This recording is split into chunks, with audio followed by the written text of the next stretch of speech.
Upper back మజిల్స్ని ఎలా train చేయాలి. Okay, let's talk. మనకు అప్పర్ బ్యాక్లో ఉండే మజిల్స్ ట్రాప్స్ అండ్ రాంబాయిడ్స్. ట్రాప్స్ని అప్పర్, మిడిల్ అండ్ లోవర్ ట్రాప్స్గా డివైడ్ చేయొచ్చు. అండ్ రాంబాయిడ్స్ని రాంబాయిడ్స్ మేజర్ అండ్ రాంబాయిడ్ మైనర్గా. ట్రాప్స్ అండ్ రాంబాయిడ్స్కి డిఫరెంట్ ఫంక్షన్స్ ఉన్నాయి, like scapular elevation, scapular depression, scapular retraction. ఇలా ఇన్ని ఫంక్షన్స్ ఉన్నా స్కాపులర్ రిట్రాక్షన్ అనేది మెయిన్ ఫంక్షన్. మనం చూస్తే ట్రాప్ మజిల్ ఫైబర్స్ హారిజాంటల్ గా రన్ అవుతాయి. సో మనం అప్పర్ బ్యాక్ ని ట్రైన్ చేయాలి అంటే we only need one moment which is scapular retraction.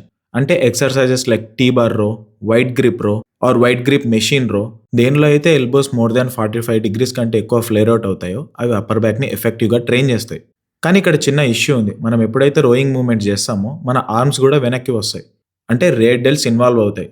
So మనం రో చేసేటప్పుడు అప్పర్ బ్యాక్ మజిల్స్ కంటే ముందు రేర్ డెల్స్ ఫటీగ్ హిట్ చేస్తాయి. అప్పటికే ట్రాప్స్ మాక్సిమం స్టిమ్యులస్ అచీవ్ చేసి ఉండవు. సో మనకి దీనికి 2 సొల్యూషన్స్ ఉన్నాయి. 1, మీరు రో చేస్తున్నప్పుడు లాస్ట్ లో 3-4 కెల్సో స్ట్రక్స్ కూడా చేయండి, అంటే just scapular retraction. It looks like this.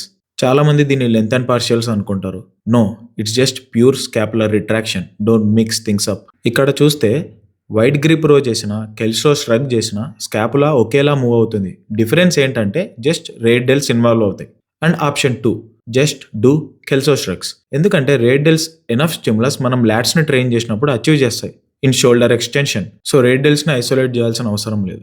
So upper back ని ట్రైన్ చేయాలి అంటే you only need one moment which is scapular retraction. I hope this helps.